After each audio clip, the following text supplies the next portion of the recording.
iniciamos la sesión de hoy.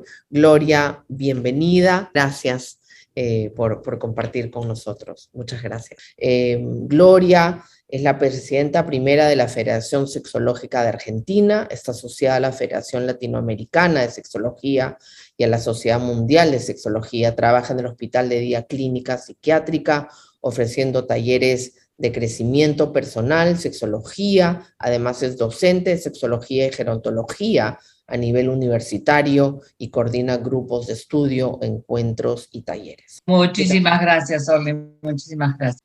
Bueno, aquí estoy en Buenos Aires, compartiendo con ustedes y con muchas personas, que algunas estarán en la mañana y otras estarán en la tarde, porque esto tiene una amplia difusión, este espacio. Así que cuando hablo digamos, pensando en los distintos países, distintas formas de vida también, y no quiero hacerlo de un solo estilo de vida, sino que se pueda comprender en cualquier situación. Ese va a ser un poco mi objetivo. Entonces vamos a empezar con este tema que es sexo versus sexualidad. Hablar de sexo, bueno, ¿de qué estamos hablando? Ahora nos vamos a referir a la complejidad de esta palabra, ya que abarca distintos tipos de sexo. Y acá los colectivos de los distintos países trabajan y luchan para que no sea solamente hablar de sexo binario, que sería femenino-masculino, sino también de las otras posibilidades que se van expresando en las sociedades. Esto es una larga lucha. Esto lo vemos en los encuentros que hacemos. Bueno, ahora los hacemos virtualmente, pero siempre nos hemos encontrado en distintos países. La Federación Sexológica Argentina y la Federación Latinoamericana, Ibero-Latinoamericana en realidad, también hace estos congresos, y este es un tema siempre presente y también controversial. Pero vayamos a ver esto. Nosotros nacemos con un sexo genético. El sexo genético, en general, es XY varón, XX mujer, pero a veces la genética también nos muestra otras formas genéticas sobre el sexo. Y tiene que ver con esto. X0 y XY, que son los más conocidos, pero hay XXX, hay otras variables. Cuando digo X0, estoy hablando del síndrome de Turner. El aspecto, digamos, es femenino y condice con sus genitales. Cromosómicamente hay una alteración. En el XXY, varón, con órganos genitales varón, con algunas características. En los dos casos hay temas que tienen que ver con la reproducción, ¿sí? Como el avance de la ciencia es muy importante, en algunos casos han probado algunas otras formas de poder ir a la parte, digamos, reproductiva. Estos son, digamos, los más conocidos y que tienen que ver con el sexo genético. Entonces, nacemos varones y mujeres y otras formas de sexo genético, pero vamos viendo que el documento de identidad se refiere al sexo legal, o sea, el sexo asignado en el documento de identidad. En la Argentina, en este último año, tenemos un documento de identidad no binario con la posibilidad de colocar una X si así lo quieren los padres, y eso después verá en qué deviene. Estas situaciones son luchas que vienen de larga data y tienen que ver con dar la posibilidad con el tiempo al sexo autopercibido. que es la autopercepción del sexo. Tiene que ver como que cada persona se percibe en la sexualidad y percibe su desarrollo sexual. Por eso tenemos también distintos hospitales donde hay trabajo y hay clínica hecha en todo el trabajo trans, consultorios. En el Hospital Durán, por ejemplo, está el doctor Omar, me equivoqué de nombre, el doctor Gelien, que el doctor Gelien es médico psiquiatra y está trabajando en transexualidad y está trabajando en niños y adolescentes, así como en otras partes del país también lo están haciendo. ¿Qué quiere decir? El término es trans, ¿no?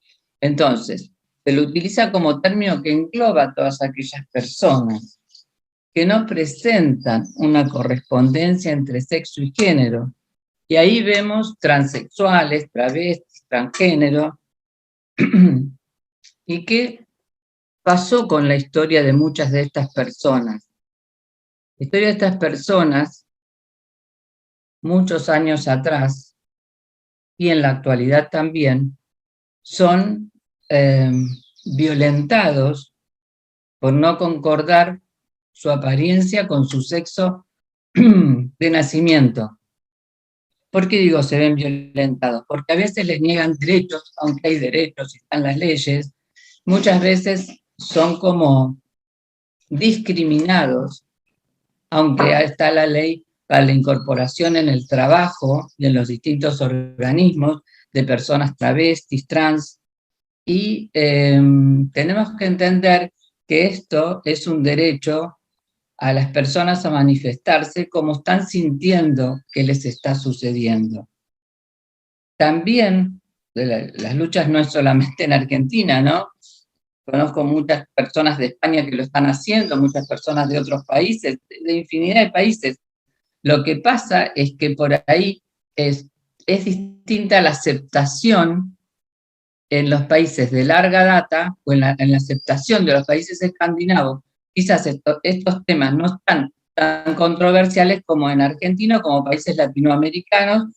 En España hay muchas luchadoras también y luchadores en esto. Están los colectivos, por eso hablo de colectivo de lesbianas, gays, bisexuales, transgénero, intersexo, queers y más. Entonces ahí el colectivo trabaja para tener todos estos derechos. Argentina ha progresado mucho en los últimos años, desde el 2006, que está la Ley de Educación Sexual Integral 2012, se va cada vez reforzando más esto en las escuelas, aunque también nos trajo muchos problemas en las resistencias de las distintas provincias, a tal punto, nosotros que trabajamos en FESEA, en la Federación Sexológica Argentina, y trabajamos en todo el país como federación, yo misma he llevado revistas que tienen que ver con el Ministerio de Educación y han quedado arrumbadas muchas veces, porque hay la negación a trabajar en educación sexual. Actualmente cada vez más se siente la necesidad de sí hacerlo y entonces hay más respeto por las personas con orientaciones diferentes. Entonces, yo puedo decirme, yo soy cisgénero, femenino, mujer, digamos, binaria, heterosexual.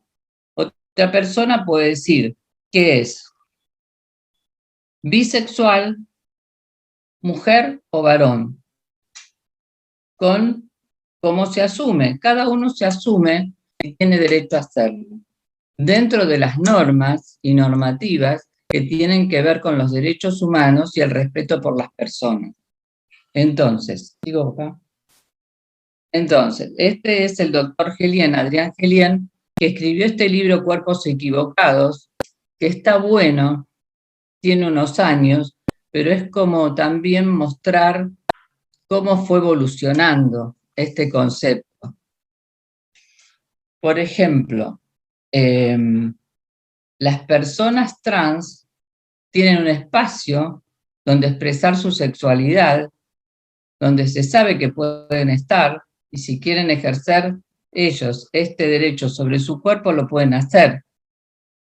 Muchos años atrás se veían en cualquier lugar, eran atropellados por los autos, eran agredidos, era, digamos, no respetar los derechos y sumirlos en la marginalidad. También sabemos que las personas, se puede considerar dentro de los trans, los travestis, sufrían y todavía están, que tienen una corta vida. ¿Por qué? Porque usan distintos aditivos para poner en su cuerpo de mala calidad y la edad promedio es 35 años. O sea, tenemos que darnos cuenta que necesitamos que estas leyes se cumplan y ayuden a las personas a manifestarse como cada uno quiere y pueda. Entonces, Gelian sigue trabajando, está en el Hospital Durán y realmente lucha por estos derechos y creo que es muy valiente, así como otros colegas míos también en Mendoza, en Córdoba, en distintos hospitales municipales. Digamos, seguimos trabajando. Lo importante es seguir trabajando, tanto en la sexualidad binaria como en la trans. Ahora, vamos del sexo a la sexualidad. Y acá tenemos varias cosas para pensar. Y me gusta, o me gustaría, que todas y todes puedan, digamos, ayudar a construir esto. Porque cuando hablamos de sexualidad hablamos de algo muy amplio. Porque desde que nacemos tenemos sexualidad hasta que morimos. Así como envejecemos desde que nacemos hasta que morimos. Entonces, fíjense que cuando hablamos de sexualidad, estamos hablando de una construcción que comienza en el momento mismo de la unión del óvulo y espermatozoide. Consideramos también que tenemos las primeras sensaciones estando en el líquido amniótico. Fíjense de dónde viene toda nuestra sexualidad. Que esto sería lo filogenético, ¿no? ¿Cómo va avanzando? ¿Qué nos va pasando? ¿Qué pasa con esas primeras caricias? ¿Qué pasa con esta, digamos, cada vez más impronta de que ese bebé tiene que estar en contacto con la mamá apenas nace? Sí, no sacarlo, no aislarlo, estar sobre su pecho, escuchar su latido de corazón, porque lo venía sintiendo intrauterinamente. Entonces, hoy sabemos muchas cosas más que tienen que ver con ese periodo que pasamos intrauterino. Dicho esto, empezamos a emerger, ¿y qué es lo primero que aprendemos? Lo primero que aprendemos y sentimos son las caricias, el erotismo. El cuerpo de bebé está erotizado y no debemos, digamos, perder esto. Tenemos montones de posibilidades de incrementarlo. ¿Qué pasa? Perdón. Cuando de pronto al bebé no se lo estimula físicamente, sensitivamente. Vemos que ahí el bebé está buscando esto. Cuando está en el pecho materno, esta situación no es que la mamá tiene que estar ocupada en mirando no sé qué cosa o agarrando el teléfono, no, tiene que estar en ese momento amoroso con el pecho, que el bebé pueda sentir su mirada, pueda ver su mirada. Eso es una comunicación permanente, el bebé busca esto. Entonces, nosotros decimos, esto también es sensualidad y también es sexualidad. O sea, es una construcción. ¿Qué marca nuestra sexualidad adulta? Digamos, para poner hasta el adulto. Después vamos a ver, Orly, como estuvimos hablando, la sexualidad, digamos, en todo el periodo de la tercera edad o adultos mayores, eso va a ser otro capítulo, ¿no? Pero pongámoslo hasta ahí. También es una construcción que la vamos haciendo. Por ejemplo, situaciones felices o situaciones traumáticas en la primera etapa. Digo, de 0 a 4 años. De 0 a 4 años. ¿Por qué digo 4 años? Porque ahí hay un imprinting. Y si pasó algo, tanto felices como no felices, se imprime y queda impreso en nosotros. Puede que quede impreso en nuestro cuerpo y en nuestra psiquis. Por ahí no tenemos este registro, pero sí va a aparecer en nuestros mapas de amor y va a aparecer, según esos mapas de amor construidos, en nuestra adultez. Entonces, esto es sexualidad.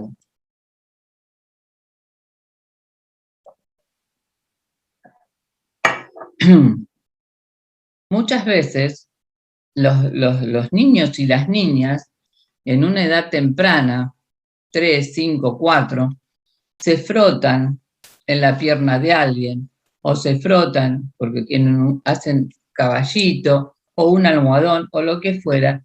¿Y qué sucede? Muchas veces los padres reprimen esa manifestación, y esas son sensaciones, son aprendizajes. Muchas veces también me acuerdo de una familia que dice, ay no, pero no sabes la vergüenza que pasé. Estaba en una cena en mi casa, dice, y mi nene que estaba durmiendo aparece tocando desnudo y tocándose el pito delante de todos. Qué bueno, le digo yo.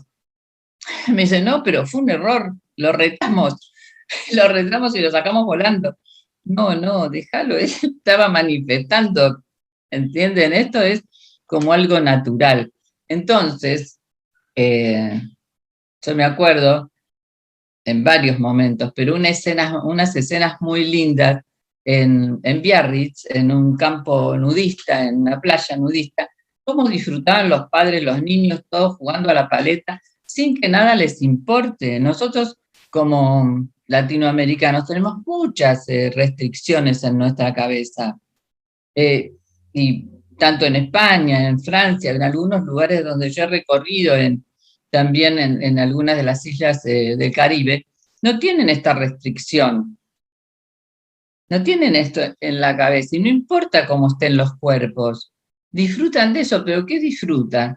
No se están exhibiendo, que esa es la mentalidad nuestra, no se están exhibiendo, se están disfrutando de la naturaleza, del contacto con el agua, del contacto con la arena, del contacto con el aire, de las sensaciones, y es bellísimo.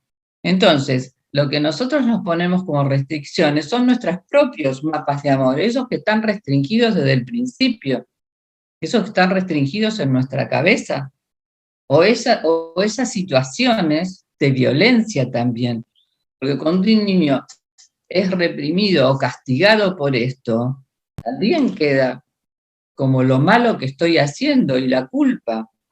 O sea, les enseñamos patrones que no son adecuados. Pensando en esto, ¿qué pasa cuando tenemos ya un poco más crecido y tenemos adolescentes? ¿Cuántas veces interrumpimos si está mucho tiempo en el baño, tanto la niña como el niño, el adolescente como el adolescente? ¿Cuántas veces entramos en su cuarto sin tocar la puerta? ¿Cuántas cosas tienen que ver con eso? Cada día más se concientiza en esto del placer sexual y que el autoerotismo, la masturbación, no es algo malo. Y acá también vemos género, femenino, masculino, digamos, varón, mujer. Cuánta más represión en la mujer con el autoerotismo que en los varones. ¿Qué pasa? Los varones tienen todo expuesto y entonces parecería que es más natural que esto acontezca. No, las mujeres también tenemos las mismas necesidades y digamos, es una posibilidad de aprendizaje y de aprender la sexualidad, pero no nos enseñan así. No, eso no se toca, eso no se muestra, eso no se hace. Bueno. Entonces, volviendo a esto, y me gustaría que ustedes también después ayuden con algunas otras cosas que se les puedan ir ocurriendo, que también construyen esto las fantasías sexuales.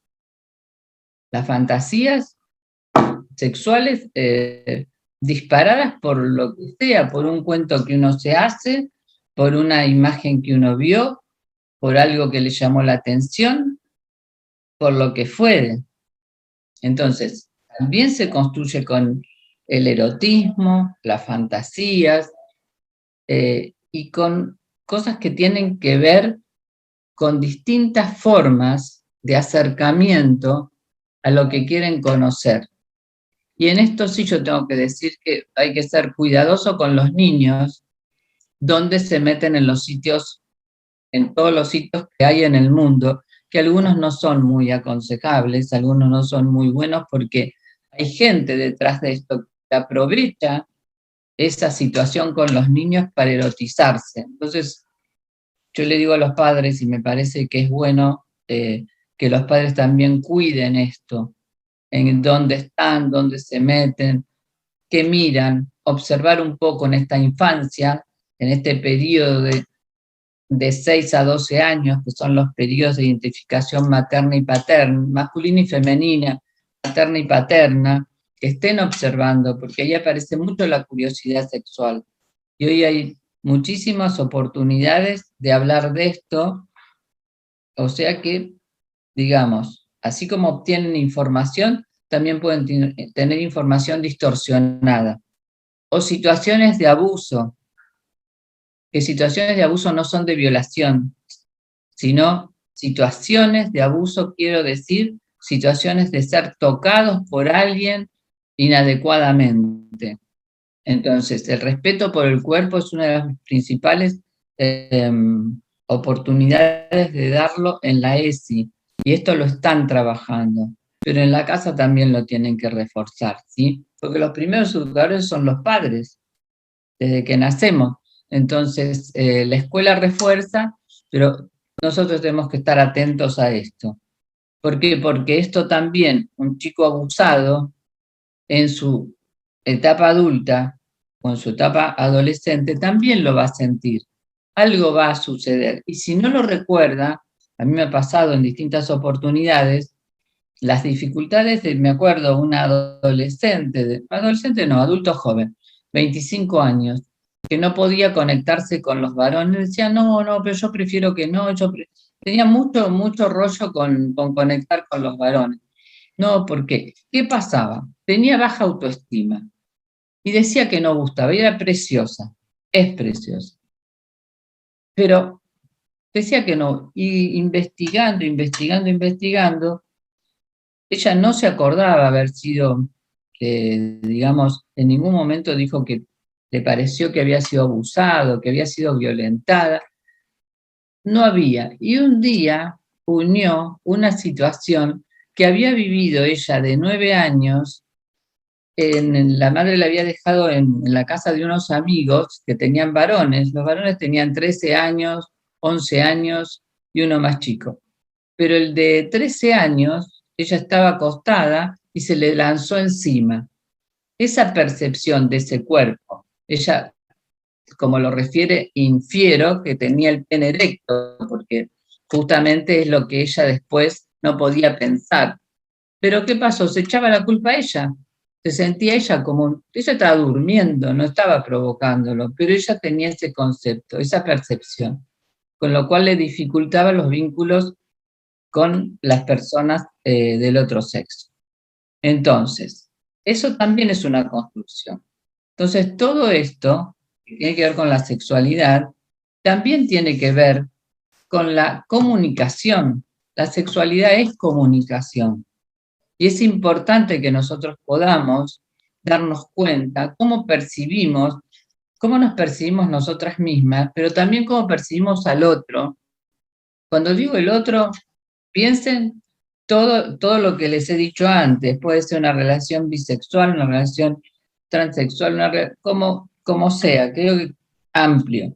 Pero si pensamos de a dos, por ejemplo, para practicar esto que es interesante, nosotros tenemos los 5 sentidos. Ahora, no siempre somos un orden igual al otro. Muchas veces en las parejas los órdenes son diferentes. Uno puede ser auditivo y el otro es senestésico, es el que toca, el que necesita tocar. Uno es visual y el otro es olfativo. Tenemos que compatibilizar estas cuestiones, porque ahí podemos acrecentar también nuestro placer sexual y nuestro erotismo. ¿Y de qué nos podemos valer? De lo que querramos. La sexualidad es un derecho humano, pero también tenemos derecho a decir no. También tenemos derecho a decir esto me gusta y esto no me gusta. Cuando hablamos de sexualidad tenemos que registrar qué nos gusta hacer y qué nos gusta que nos hagan. Porque justamente en la expresión de esto es que vamos a poder construir una pareja sexual, un momento sexual, un encuentro sexual en algo gratificante. Y justamente la finalidad es lo gratificante, ¿no? Si vamos a otro extremo, podemos decir que hay personas que disfrutan siendo sadomasoquistas. Esto, si es un disfrute donde es como vieron las 50 sombras de Grey, ¿no es cierto?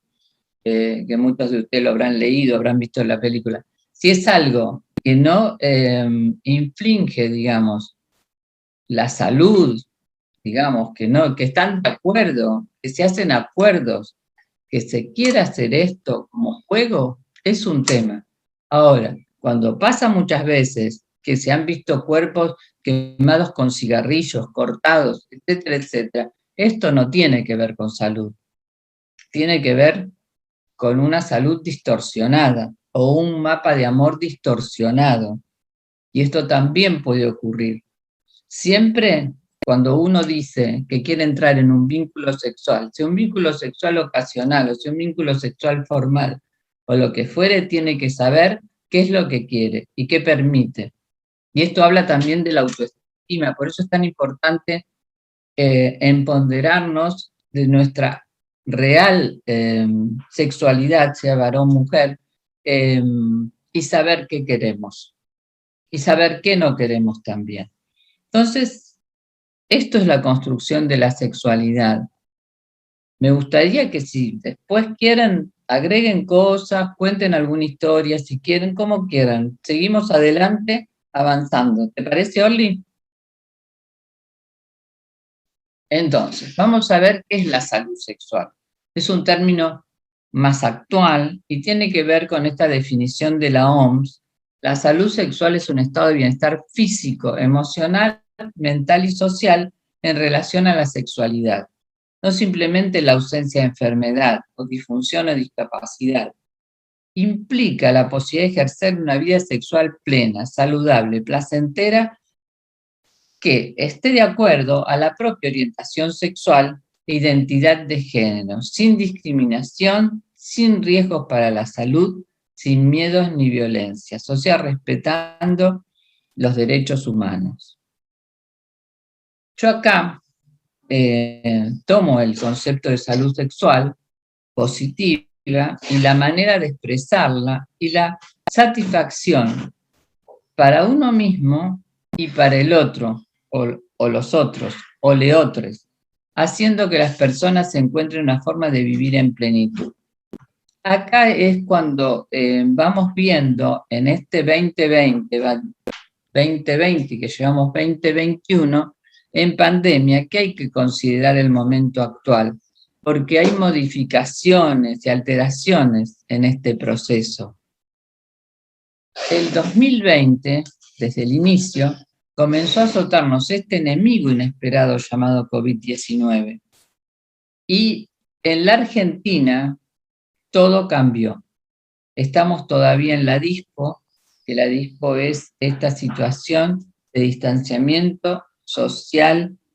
Siempre me olvido esto de preventivo. La palabra preventivo me olvido siempre, pero bueno, es así. Distanciamiento social preventivo obligatorio. Y entonces, tenemos distintas variables. Supongo que en algunos lugares de Europa está pasando también, en algunos lugares de Latinoamérica también. Como me decía Sorli, en Estados Unidos está bien la situación como para no estar con estas restricciones, y en distintos países ponen distintas reglas, pero nosotros estamos todavía en esta situación mucho más abierto, mucho más casi en la normalidad, porque también se están consiguiendo más vacunas, pero todavía nos falta para tener una población con doble dosis vacunada como para no tener riesgos, digamos, ante la posibilidad de la Delta, ¿no? Y esto tiene que ver con que, con la mirada del doctor Juan Nacio, que es un psicoanalista que vive en París, que tiene una mirada interesante, porque el otro día cuando hablaba Emperatriz, que habló sobre la situación de la salud mental y hablaba de la depresión, ella mencionó las modificaciones que la depresión hace en la sexualidad. Y el doctor Nacio habla en esta pandemia con este concepto interesante y dice, tiene una interesante mirada acerca de la depresión COVID, una variante de la depresión clásica que trae empobrecimiento de las emociones, tiene tristeza ansiosa, físicamente cansada y moralmente apagada. Y agrega, el deprimido COVID no cree en nada, tiene tristeza atormentada e irritable. Yo esto lo estoy viendo mucho bastante, digamos, un porcentaje bastante importante en los pacientes. Yo hago talleres en hospital de día de una clínica psiquiátrica y esto se ha acrecentado enormemente y tiene que ver con esto. No las personas son depresivas, sino que esta depresión, este aplanamiento vino las restricciones muy duras que vivimos durante 5 meses de no poder salir, de no poder encontrarse con amigos, familia. Entonces ha hecho que las personas sufran de aislamiento y les hayan pasado cosas que tienen que ver con esto de la depresión, con la angustia, miedo a enfermarse, miedo a estar enfermo, al aislamiento, a poder morir solo en un hospital como ha muerto tanta gente desgraciadamente en mi país, y ha pasado esto, ¿no? Entonces ha traído cosas que tienen que ver con muchos trastornos del ánimo, del sueño, de la alimentación. También se incrementaron mucho, digamos, todos los excesos, ¿no? En todo sentido, las adicciones al alcohol, las adicciones a la comida, las adicciones a las situaciones digamos, de distinta medicación, digo medicación, o también distintos tóxicos, ¿no es cierto? Drogas. Digo medicación porque mucha gente ha abusado de los psicofármacos, por eso lo digo. Y también ahí, al abusar de esto, también su estado de ánimo bajó, y también está metido para adentro y no poder salir. Y ahí tiene que ver también con muchas cosas que Nacio afirma. Vamos a ver, ahora estamos con mejores vacunas, estamos un poco mejor, pero todavía nos falta. El COVID y sus modificaciones. Nos presenta un panorama de vulnerabilidad. Esto es la vulnerabilidad, esto lo dicen muchas veces, el miedo a ser vulnerable. Los jóvenes desafiaron esto, desafiaron y salieron. Los jóvenes sufrieron mucho la no escolaridad.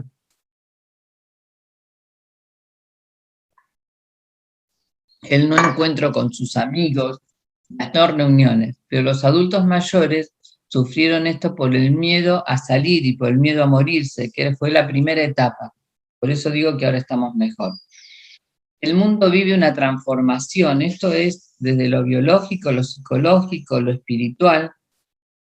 Creo que acá en lo espiritual ustedes tienen mucho que ver en poder hacer todo esto que hacen porque ayuda muchísimo. Desde el punto de vista económico, nosotros nos hemos visto con muchos cimbronazos sanitarios y la tecnología, digamos, también ha sufrido transformación y ha transformado muchos hogares en justamente en esto de la presencialidad 7x24.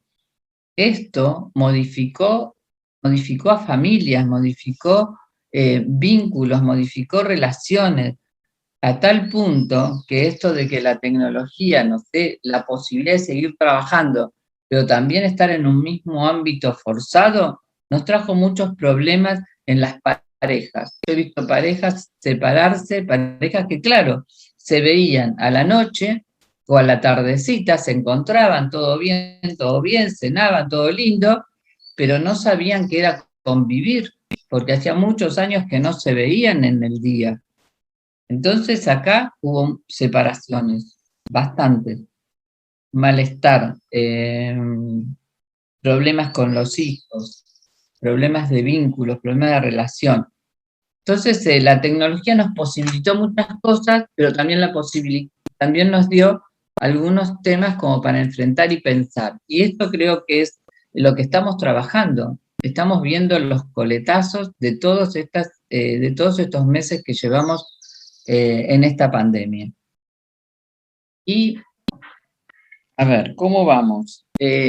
Orly, decime, porque como esto es una introducción, y después vamos a ir viendo distintas cosas, decime más o menos cómo te parece que vamos con el tiempo. Sí, nos quedan unos 10 minutos más o menos. Bueno, entonces vamos a ver esto. En estos nuevos escenarios de técnicas ¿qué hacemos con esto de los nuevos escenarios en pandemia con la sexualidad? ¿Qué apareció más? ¿Qué es lo que más se ha visto?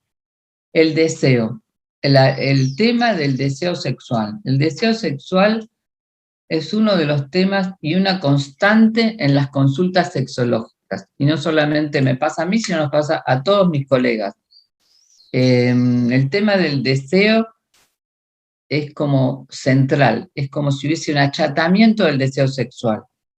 Y cuando hablo de esto, tengo que pensar que en los distintos lugares de población las cosas son diferentes, en los distintos países son diferentes, en las distintas conglomerados en las ciudades son diferentes. No es lo mismo un estilo de vida con todas las, digamos, satisfechas todas sus necesidades, que un hogar donde las necesidades básicas están insatisfechas. También tenemos que pensar en esto.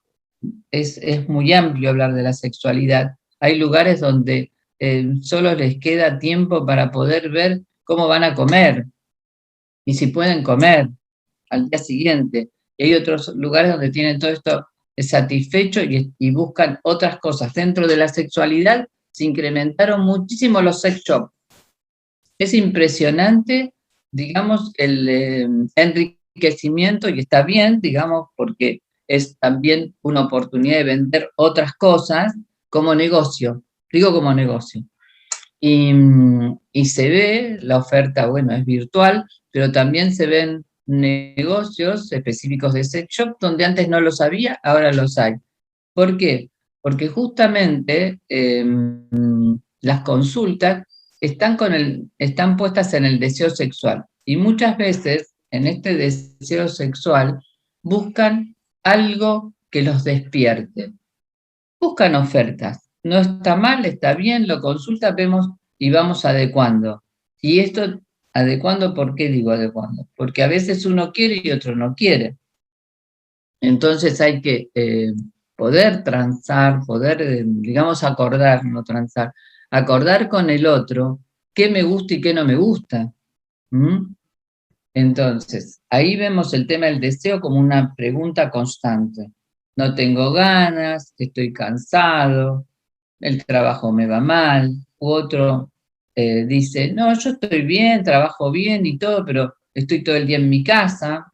Otras personas tienen que salir porque son necesarios en el desarrollo del país y no están nunca, y están cansados. Bueno, hay variables. Ahí hay muchas cosas para hacer. El autoerotismo, otra pregunta que aparece con mucha más fuerza en este momento. Y en el autoerotismo, como los varones siempre tuvieron la posibilidad de tocarse, de masturbarse, y no tienen rollo con esto, pero sí lo tienen las mujeres. Las mujeres tienen mucho más dificultades en acercarse a su propio cuerpo y conocer su propio cuerpo. Y acá sí hay muchas más preguntas, muchos más descubrimientos, diría yo. Porque hay mujeres que no se conocen, que no se han tocado, que dependen del placer del otro, que el otro le proporcione, y no ser ellas, digamos, las que digan por aquí sí, por aquí no. Acá es muy interesante lo que se ha planteado. Después, otro tema que ha aparecido son las parejas forzadas a convivir. Las parejas forzadas a convivir, parejas que por ahí empezaban recién un vínculo y no se podían ver en estos meses que fueron tan cruciales de estar todos adentro, decían, bueno, o vivimos en tu casa o vivimos en mi casa. Algunas fueron fantásticas y otras, nada, se separaron, cada uno se fue a su casa y siguen, algunas siguen, otras no. Los encuentros virtuales. Los encuentros virtuales son interesantes y hay sitios en Internet que todos conocen, o sitios donde las personas se encuentran.